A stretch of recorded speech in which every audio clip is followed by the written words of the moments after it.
जा रहे हैं हमारा नया टॉपिक विच इज ट्रांसपोर्टेशन। ये हमारा लाइफ प्रोसेस वाले चैप्टर का आज 6th लेक्चर है, जिसमें हम स्टार्ट करेंगे ट्रांसपोर्टेशन। पहले हम बेसिक इंट्रोडक्शन पढ़ेंगे and then we will study transportation in animals. तो हमारा सबसे पहला टॉपिक था न्यूट्रिशन, जिसमें हमने क्या पढ़ा था कि जो कॉम्प्लेक्स सब्सटेंसेस थे वो ब्रेक डाउन होके सिंपलर में कन्वर्ट हो गए। ठीक है, अब उस सिंपलर सब्सटेंसेस को फिर बॉडी ने एब्जॉर्ब किया एंड देन वो पूरी बॉडी में ट्रांसपोर्ट होना था। तो ट्रांसपोर्टेशन का काम हमारे न्यूट्रिशन वाले टॉपिक में भी आता है। फिर नेक्स्ट हमने पढ़ा था रेस्पिरेशन, जिसमें क्या हो रहा था कि जो सिंपलर फूड सब्सटेंसेस बने थे वो ऑक्सीजन की प्रेजेंस में ब्रेक डाउन हो रहे थे। किसके लिए? एनर्जी को रिलीज करने के लिए। तो रेस्पिरेशन में दो काम हो रहे थे, एक तो ऑक्सीजन की जरूरत है पूरी बॉडी को, तो ऑक्सीजन ट्रांसपोर्ट होनी थी, और जो रेस्पिरेशन के प्रोसेस के बाद कार्बन डाइऑक्साइड निकली है वो सारी बॉडी से इकट्ठा होके लंग्स में आनी थी।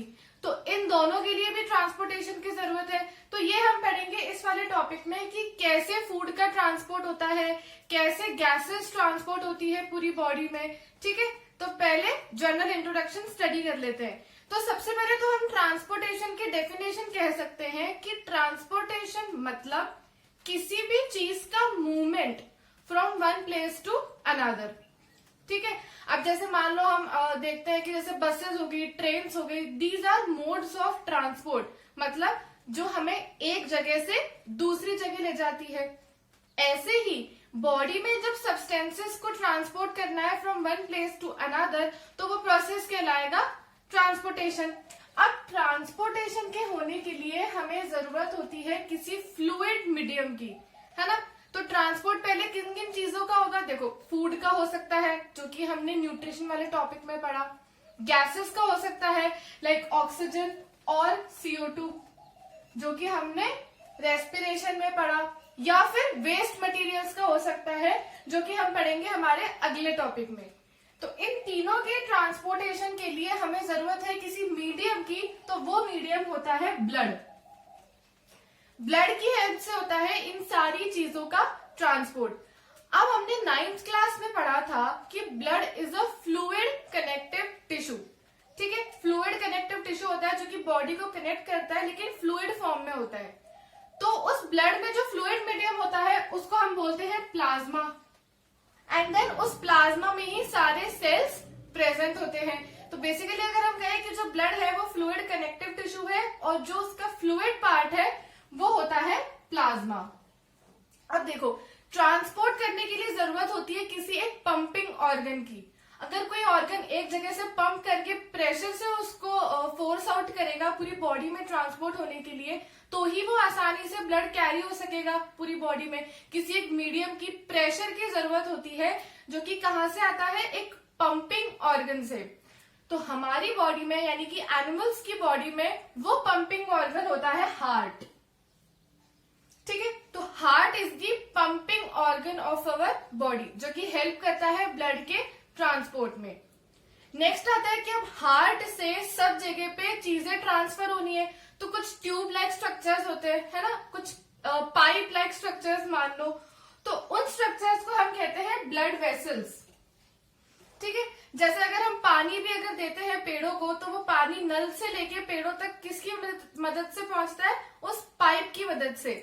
ऐसे ही जब हार्ट से ब्लड कैरी आउट होना होता है बॉडी के वेरियस पार्ट्स में, तो एक pipe like tube like structures होता है जिसको हम बोलते हैं ब्लड वेसल्स।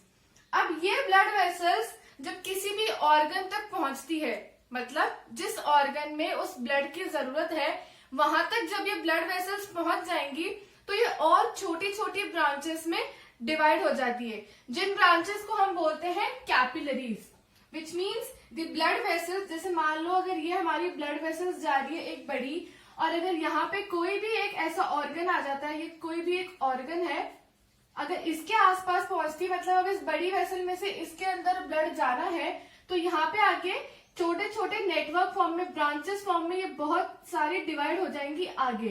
तो ये जो छोटी छोटी ब्रांचेस बनती हैं इनको हम बोलते हैं कैपिलरीज।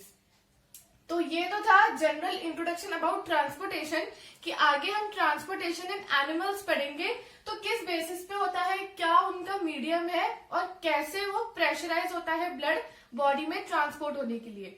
तो अब इसके बाद हम स्टार्ट करेंगे हमारा पहला topic which is heart. Heart को हम स्टडी करेंगे कि कैसे हार्ट की फंक्शनिंग होती है।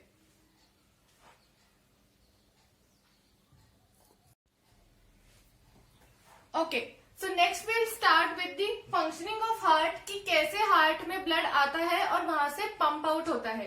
लेकिन उसके पहले हमें स्टडी करना है कि जो ब्लड वेसल्स होती है वो दो टाइप्स की होती है, one is artery and another one is veins.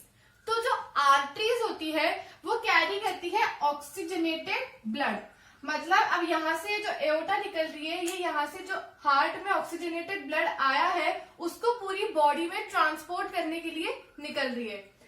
अब जो एओर्टा होती है वो आगे जाकर डिवाइड होगी into small branches which are known as arteries, and then arteries divide into again small branches known as capillaries. तो अब बहुत सारी आर्टरीज होती है बॉडी में, ऐसा तो नहीं हो सकता कि सारी आर्टरीज आके हार्ट में खुले, इसीलिए सारी आर्टरीज आकर एक बड़ी ब्लड वेसल में खुलती है जिसको हम बोलते हैं एओर्टा। तो एओर्टा से निकलता है ऑक्सीजनेटेड ब्लड, हार्ट से निकलता है जो कि जाएगा पूरी बॉडी में। तो arteries carries oxygenated blood, while जो वेन्स होती है वो कैरी करती है डीऑक्सीजनेटेड ब्लड। अब जो डीऑक्सीजनेटेड ब्लड पूरी बॉडी से ट्रांसपोर्ट होके आया है जिसमें CO2 की अमाउंट ज्यादा है, तो पूरी बॉडी से वेन्स कलेक्ट करेंगे उस ब्लड को और आके एक बड़ी ब्लड वेसल में जुड़ेगी जिसको हम बोलते हैं वेना कावा। मतलब बहुत सारी वेन्स जुड़ गई वेना कावा में जो कि लेकर आई थी डीऑक्सीजनेटेड ब्लड, जो हार्ट में आया, और हार्ट से जो ऑक्सीजनेटेड ब्लड निकला एओर्टा के थ्रू, वो आगे जाके वो एओर्टा डिवाइड हो गई इनटू स्मॉल आर्टरीज। ओके, तो ये तो हमें समझ में आ गया कि आर्टरीज और वेन्स दोनों ब्लड वेसल्स क्या क्या कैरी करती हैं। अब दो और टाइप की ब्लड वेसल्स होती है, pulmonary vein and pulmonary artery. अगर आर्टरी और वेन के पहले पल्मोनरी लिखा है तो उनका जो नॉर्मल फंक्शन से ऑपोजिट फंक्शन हो जाएगा। अभी हमने पढ़ा कि नॉर्मल आर्टरीज जो होती है वो ऑक्सीजनेटेड ब्लड लेकर जाती है, लेकिन जो पल्मोनरी आर्टरी होती है वो डीऑक्सीजनेटेड ब्लड हार्ट से लेती है और कहा ले जाती है, लंग्स में, एंड देन लंग्स में गैसियस एक्सचेंज होगा, हमें पता है कहाँ होता है, एल्वियोलाई में।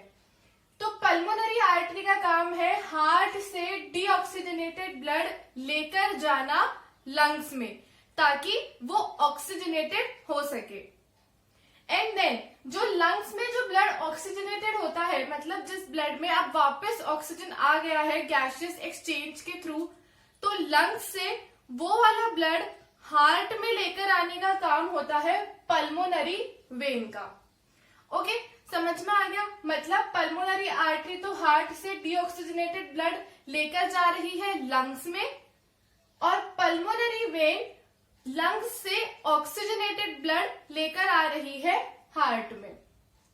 तो ये तो हो गई बात सारी ब्लड वेसल्स की जो भी हमने यहाँ पे लिखे है, vena cava, aorta, pulmonary artery and pulmonary vein. अब हम स्टार्ट करते हैं हार्ट। तो हार्ट एक मस्कुलर ऑर्गन है जिसका साइज हमारी फिस्ट के जितना होता है ना, फिस्ट मतलब मुट्ठी के जितना हमारा हार्ट होता है, जो कि प्रेजेंट होता है दोनों लंग्स के बीच में। ठीक है, हार्ट कहाँ प्रेजेंट होगा, दोनों लंग्स के बीच में। Now the human heart is a 4 chambered heart. हमने पढ़ा था पिछले साल डाइवर्सिटी वाले चैप्टर में कि जो मैमल्स का हार्ट होता है इट इज 4 चैम्बर्ड हार्ट, जिसमें ऊपर वाले चैम्बर्स को तो बोलते हैं एट्रियम और नीचे वाले चैम्बर्स को बोलते हैं वेंट्रिकल। ओके, समझ में आ गया। अब देखो ये दो पार्ट बना रखे हैं, मैंने राइट वाला पार्ट रेड कलर से बनाया है, वाइल लेफ्ट वाला पार्ट ब्लैक कलर से बनाया है। इट मीन्स ये रेड कलर शो करता है कि ये वाला पार्ट डीऑक्सीजनेटेड ब्लड लेगा एंड ये वाला पार्ट ऑक्सीजनेटेड ब्लड लेगा। नाउ देखो दोनों पार्ट्स जो है वो कहीं पर भी मिक्स नहीं हो रहे हैं, ठीक है, हमारी बॉडी में दो टाइप का ब्लड ट्रांसपोर्ट हो रहा है, एक तो डीऑक्सीजनेटेड एंड एक ऑक्सीजनेटेड। तो ये दोनों ब्लड आकर मिक्स ना हो जाए इसलिए बीच में प्रेजेंट होता है सेप्टम, और इसीलिए हमारा हार्ट होता है 4 चैम्बर्ड हार्ट। ठीक है, समझ में आ गया कि 4 चैम्बर्ड क्यों होता है, ताकि जो डीऑक्सीजनेटेड ब्लड है एंड जो ऑक्सीजनेटेड ब्लड है उसकी मिक्सिंग ना हो जाए, और साथ ही साथ बीच में डिवाइडिंग वॉल्स प्रेजेंट होती है जिनको हम बोलते हैं सेप्टम, जो कि राइट वाले हाफ को एंड लेफ्ट वाले हाफ को बिल्कुल सेपरेट रखती है। ठीक है, अब देख लेते हैं। देखो, पल्मोनरी वेन्स का हमने पढ़ा कि वो ब्लड कहाँ से लेकर आ रही है, लंग्स से लेकर आ रही है। लंग्स से लेकर आएगी वो ब्लड कहाँ पे, हार्ट में। ओके, तो सबसे पहले ब्लड एंटर करता है हार्ट में वाया लंग्स से जो आ रहा है। ठीक है, लंग्स में गैसियस एक्सचेंज हुआ था जिसमें वो ऑक्सीजन ब्लड में आ गया था। अब वो ब्लड एंटर हुआ ऊपर लेफ्ट एट्रियम में। फिर ब्लड जब यहां से आएगा तो ये वाला पार्ट जब रिलैक्स होगा, मतलब ये वाला पार्ट जब वाइडली ओपन हो जाएगा, तब वो सारा ब्लड नीचे आ जाएगा। कहाँ पे, लेफ्ट वेंट्रिकल में। ओके, एंड देन ये पार्ट वापस कॉन्स्ट्रिक्ट हो जाएगा। क्यों हो जाएगा, ताकि ये वाला ब्लड वापस ऊपर ना जा सके, मतलब ये जो बीच की दीवार है ये काम करेगी गेट का। जब ब्लड लेफ्ट एट्रियम में आएगा तो ये गेट खुल जाएगा एंड देन ये ब्लड नीचे आ जाएगा लेफ्ट वेंट्रिकल में, और ये वाला गेट बंद हो जाएगा लेफ्ट एट्रियम का। जब सारा ब्लड लेफ्ट वेंट्रिकल में आ गया तो फिर ये वाला गेट खुल जाएगा। ठीक है, और ये वाला गेट खुल के कहा ज्वाइन हो रहा है, देखो ये ब्लैक लाइन कहाँ जा रही है, टू दी एओर्टा। ठीक है, तो ये गेट खुल गया और लेफ्ट वेंट्रिकल का सारा ब्लड चला गया एओर्टा में, और वापस ये गेट बंद हो गया, है ना। गेट बंद होना इसलिए जरूरी है ताकि ब्लड वापस पीछे ना आ जाए, और एक बार ये ब्लड एओर्टा में एंटर हो गया फिर तो ये पूरी बॉडी में ट्रांसपोर्ट हो जाएगा, जो कि था ऑक्सीजनेटेड ब्लड। राइट, अब देख लेते हैं कि डीऑक्सीजनेटेड ब्लड कैसे होता है। तो देखो, डीऑक्सीजनेटेड ब्लड पूरी बॉडी से कलेक्ट होके कहां से आ रहा है, वेना कावा से। ये वाली वेना कावा नीचे से ब्लड कलेक्ट करके ला रही है, और ये वाली वेना कावा ऊपर वाली बॉडी से ब्लड कलेक्ट करके ला रही है। दोनों वेना कावा कहाँ ओपन हो रही है, राइट एट्रियम में। ओके, ऑलराइट, राइट एट्रियम में खुला, ये सारा डीऑक्सीजनेटेड ब्लड यहाँ पर आ गया। सेम ऐसे ही यहाँ पर भी होगा, ये वाला गेट खुलेगा तो ये सारा ब्लड नीचे आ जाएगा राइट वेंट्रिकल में, और राइट वेंट्रिकल से जब ये वाला गेट ओपन होगा तो ये ब्लड कहाँ चला जाएगा, पल्मोनरी आर्टरी में। ऑलराइट, फिर सारा ब्लड ये गेट खुलने के बाद इधर आएगा तो वापस ये गेट बंद हो जाएगा ताकि ये ब्लड वापस पीछे ना आ सके। तो ये वाला सारा डीऑक्सीजनेटेड ब्लड पल्मोनरी आर्टरी में आ गया, और ये पल्मोनरी आर्टरी फिर इसको ले जाएगी कहाँ पे, लंग्स में, for the process of oxygenation.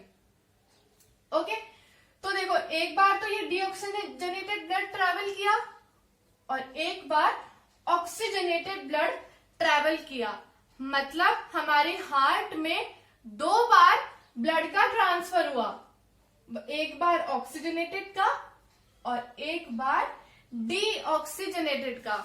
इसीलिए ह्यूमंस में हार्ट में होता है डबल सर्कुलेशन।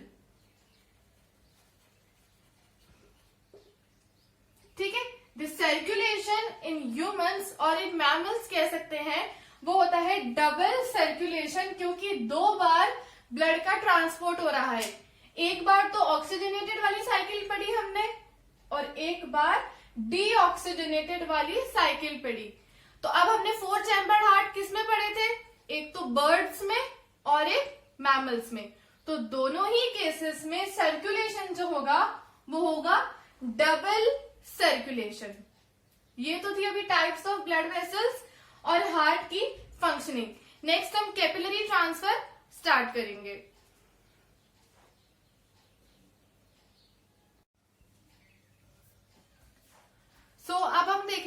हार्ट से जो ब्लड निकला वो कैसे ट्रांसफर होके कैसे कैपिलरीज के थ्रू वापस बॉडी में आता है, वापस हार्ट में आता है। ठीक है, तो हमने पढ़ा था कि हार्ट में ब्लड कहाँ से आया, लंग्स से, थ्रू पल्मोनरी वेन। ओके, तो लंग्स से कैपिलरीज निकली छोटी छोटी, जो कि किसके अराउंड थी, एल्वियोलाइज के अराउंड, जहां पे गैसियस एक्सचेंज हो रहा था। मतलब इन कैपिलरीज में अब ऑक्सीजनेटेड ब्लड है, तो वो कैपिलरीज आके जुड़ जाती है पल्मोनरी वेन में, और पल्मोनरी वेन वो सारा ब्लड कहाँ लेकर आती है, हार्ट में। फिर हार्ट में वो ऊपर से लेफ्ट एट्रियम से नीचे लेफ्ट वेंट्रिकल में आएगा, एंड वहां से फिर वो निकलेगा एओर्टा में। ऑलराइट, फिर एओर्टास डिवाइड इनटू आर्टरीज, और आर्टरीज फिर आगे जाके और छोटी कैपिलरीज में डिवाइड हो जाती है। तो यहाँ पे जो बीच में जंक्शन बन रहा है ना, यहाँ पे ये अपनी बॉडी में जहां जहां रिक्वायर्ड होती है इस ब्लड की, वहां वहां ये कैपिलरीज चली जाती है। तो ये सारी कैपिलरीज कहाँ होंगी, बॉडी के अंदर जो वेरियस ऑर्गन्स प्रेजेंट है उनके अराउंड ये कैपिलरीज होती है। तो वहां पे पहुंच गया ऑक्सीजनेटेड ब्लड। अब बॉडी से ही कलेक्ट करना है डीऑक्सीजनेटेड ब्लड। ओके, रेस्पिरेशन का प्रोसेस पूरी बॉडी में परफॉर्म हो रहा है, पूरी बॉडी में जहां पे भी फूड मॉलिक्यूल्स है उनका ब्रेकडाउन हो रहा है, CO2 रिलीज हो रहा है। तो डीऑक्सीजनेटेड ब्लड, या फिर हम कह सकते हैं CO2 रिच ब्लड, कलेक्ट करती है ये सारी कैपिलरीज। फिर ये कैपिलरीज जुड़ जाती है वेन्स में, एंड अल्टीमेटली तो when joins into the vena cava. ठीक है, अभी हमने पढ़ा कि बहुत सारी वेन्स मिलके बनाती है vena cava, and then vena cava से वो ब्लड जाएगा हार्ट में into right atrium, then right ventricle, और फिर पल्मोनरी आर्टरी से वापस जाएगा कहाँ पे, लंग्स में। अब पल्मोनरी आर्टरी भी आगे जाके कैपिलरीज में डिवाइडेड होती है, जो कैपिलरीज कहाँ प्रेजेंट होगी, अगेन अराउंड दी एल्वियोलाइज। मतलब इससे हमें ये समझ में आया कि जहां पर भी गैसियस एक्सचेंज होना होता है, या हमें पहुंचाना होता है ब्लड, या कलेक्ट करना होता है, वहां पे सारा काम होगा कैपिलरीज से, क्योंकि ये बहुत ही पतली और बहुत ही छोटी ट्यूब्स होती हैं जो कि आराम से ऑर्गन्स के आसपास प्रेजेंट होती है। और ये सारी बड़ी ब्लड वेसल्स होती है जिनको ट्रांसफर करना होता है ब्लड। ओके, तो जहां से भी कलेक्ट करना है या फिर वापस देना है, वहां पर ये सारी ब्लड वेसल्स जाके डिवाइड हो जाती है कैपिलरीज में। अब हमने 9th क्लास में पढ़ा था डाइवर्सिटी वाले चैप्टर में कि फिशेस में तो 2 चैम्बर्ड हार्ट होता है, एम्फीबियंस एंड रेप्टाइल्स में 3 chambered, while birds and mammals में 4 चैम्बर्ड हार्ट होता है।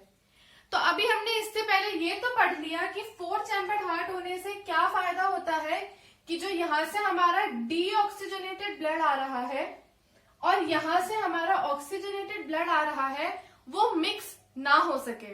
ठीक है, उनकी मिक्सिंग ना हो सके, इसलिए 4 चैम्बर्ड हार्ट इनके लिए यूजफुल होता है। हमने पढ़ा था कि the birds and mammals are warm blooded animals. Warm blooded से हम क्या समझते हैं कि इनका जो टेम्परेचर होता है वो बिल्कुल एक जैसा मेंटेन्ड रहता है, बाहर के एनवायरनमेंट के साथ चेंज नहीं होता। तो ऐसे ऑर्गेनिजम्स जिनको अपना इंटरनल टेम्परेचर मेंटेन रखना होता है, चाहे बाहर कितना भी टेम्परेचर में चेंजेस आ जाए, उनके लिए रिक्वायरमेंट होती है बहुत हाई अमाउंट ऑफ एनर्जी की।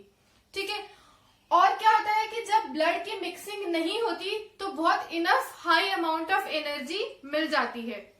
ठीक है, तो एनर्जी के लिए बहुत ज्यादा अमाउंट में एनर्जी मिले, इसीलिए हमारे अंदर 4 चैम्बर्ड हार्ट होता है, ताकि ब्लड की मिक्सिंग ना हो सके। वाइल थोड़ी बहुत ब्लड की मिक्सिंग 3 चैम्बर्ड हार्ट वाले में ऑर्गेनिजम्स में होती है, क्योंकि उनमें एक चैम्बर कम होता है, तो कहीं ना कहीं थोड़ा बहुत deoxygenated and oxygenated blood gets mixed up, तो इसीलिए ये होते हैं cold blooded animals.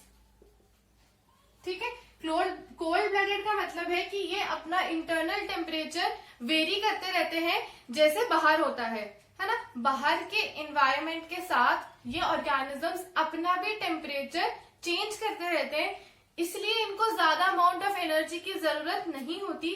That's why these organisms have 3 chambered heart. अब फिशेस में तो 2 चैम्बर्ड हार्ट ही होता है, तो क्या होता है कि पूरी बॉडी से कलेक्ट हुआ हुआ डीऑक्सीजनेटेड ब्लड हार्ट में आता है एंड देन हार्ट से वो जाता है गिल्स में, क्योंकि हमने पढ़ा था कि एक्वेटिक ऑर्गेनिजम्स में मोड ऑफ रेस्पिरेशन होता है गिल्स। तो डीऑक्सीजनेटेड ब्लड जाएगा गिल्स में, वहां पे वो ऑक्सीजनेटेड हुआ और वहीं से गिल्स से ही वो सारा ब्लड ट्रांसपोर्ट हो जाता है उनकी बॉडी में। तो क्या हुआ, फिशेस के केस में तो यानी कि एक्वेटिक ऑर्गेनिजम्स के केस में पूरी बॉडी से ब्लड सिर्फ एक बार हार्ट के अंदर आया, है ना, क्योंकि ऑक्सीजनेटेड ब्लड तो गिल्स से ही ट्रांसपोर्ट हो गया पूरी बॉडी में। वाइल ह्यूमंस में ब्लड 2 बार आता है, एक बार तो ऑक्सीजनेटेड आएगा जो कि पूरी बॉडी में पंप होगा, और एक बार डीऑक्सीजनेटेड आएगा जो कि पंप होगा लंग्स में जाने के लिए। तो हमारे अंदर 2 बार, मतलब 4 चैम्बर वाले ऑर्गेनिजम्स में 2 बार ब्लड हार्ट में आया, इसीलिए ये होता है डबल सर्कुलेशन। वाइल फिशेस के केस में वो ब्लड एक ही बार आता है और सेकेंड टाइम वो गिल से ही ट्रांसपोर्ट होता है, इसलिए होता है सिंगल सर्कुलेशन। ऑलराइट, तो ये तो बात हो गई कि कैसे कैपिलरी से ट्रांसपोर्ट होता है और क्यों 4 चैम्बर वाले हार्ट के ऑर्गेनिजम्स में हम कहते हैं कि डबल सर्कुलेशन कहते हैं सर्कुलेशन वाले प्रोसेस को।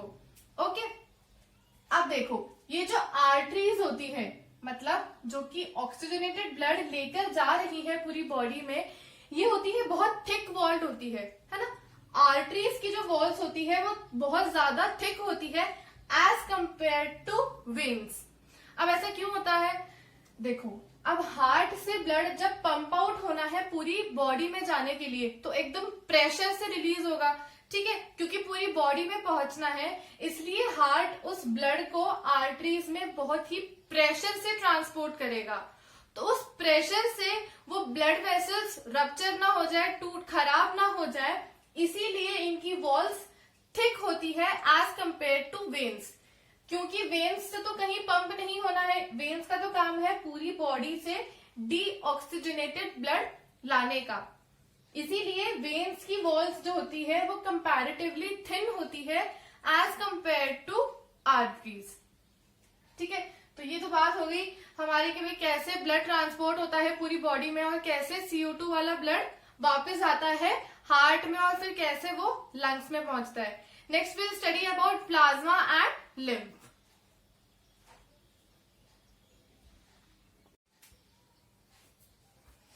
अब लास्ट हम देख लेते हैं थोड़ा बहुत ब्लड की स्टडी के बारे में कि ब्लड में क्या क्या चीजें प्रेजेंट होती है। हमने स्टार्टिंग में कहा था कि जो ब्लड होता है वो फ्लूइड कनेक्टिव टिश्यू होता है, जिसमें जो फ्लूइड वाला पार्ट होता है वो होता है प्लाज्मा। ठीक है, अब प्लाज्मा में 3 टाइप्स के सेल्स प्रेजेंट होते हैं, आरबीसीज, डब्ल्यूबीसीज एंड प्लेटलेट्स।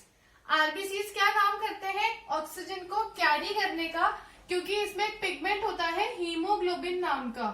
ठीक है, हीमोग्लोबिन नाम का जो पिगमेंट होता है वो इसे रेड कलर प्रोवाइड कराता है, इसी वजह से हमारा ब्लड रेड कलर का होता है और यही हीमोग्लोबिन हेल्प करता है ऑक्सीजन के ट्रांसपोर्ट में।